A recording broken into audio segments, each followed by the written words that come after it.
আসসালামু আলাইকুম বন্ধুরা। আজকের দিনটা ছিল ভিন্ন রকম। সূর্য মাথার উপর যখন আগুন ঢালছে, গরমে শ্বাস নেওয়াও যেন খুব কঠিন। তবুও কাজ থেমে থাকে না।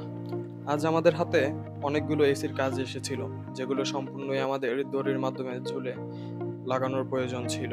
অর্থাৎ আমাদের কাছে প্রচুর পরিমাণে সেফটি ছিল না। কিন্তু জীবন তো এভাবে থেমে থাকে না।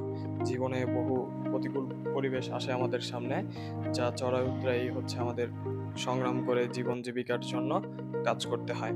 তো আমরা আজ প্রায় ৫-৬টি ভবনে হচ্ছে এসি লাগিয়েছিলাম সম্পূর্ণ ঝুলে, যা ছিল অত্যন্ত কষ্টকর আমাদের জন্য। আর প্রকৃতিও যেন আমাদের জন্য খুবই ভয়ংকর ছিল আজ। অর্থাৎ ঢাকা শহরে আজকের তাপমাত্রা খুবই ভয়াবহ ছিল। প্রচণ্ড গরম, যার জন্য হচ্ছে আমরা প্রায় অতিষ্ঠ হয়েছিলাম, কিন্তু আমরা থেমে থাকার মতো কোনো সুযোগ নেই। জীবন জীবিকার তাগিদে আমাদের পরিশ্রম করতে হয়।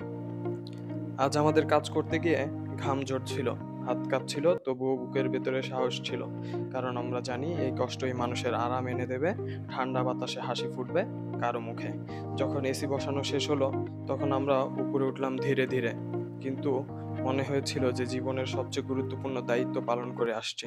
অর্থাৎ আমরা যারা আরএসসি মেকানিক্স রয়েছি, তারা সবসময় কাজ করি মানুষের শান্তির জন্য। অর্থাৎ এই যে গরমের মধ্যে হচ্ছে সকলে যাতে একটু আরাম আয়েশে থাকতে পারে। তাই আমাদের হাসি মুখে এই পরিশ্রমকে বরণ করে নেওয়া। আমরা ১ম এই বলেছিলাম যে আজকের দিনটি ছিল আমাদের জন্য একটু ভয়ংকর। কেন বলেছিলাম? গত কয়েকদিন আগে আমাদের কিছু মেকানিক্স ভাই, অর্থাৎ আমাদের কিছু টেকনিশিয়ান উত্তরাতে হচ্ছে ৮ তলা ভবন থেকে পড়ে একজন নিহত হয়েছে এবং মিরপুর ১১ পল্লবীতে ২ জন ভাই নিহত হয়েছে। অর্থাৎ এই যে বাড়ির মালিকরা হচ্ছে বাইরের সাইডে হচ্ছে আউটডোর সেটিং করার জন্য ব্যবস্থা করে।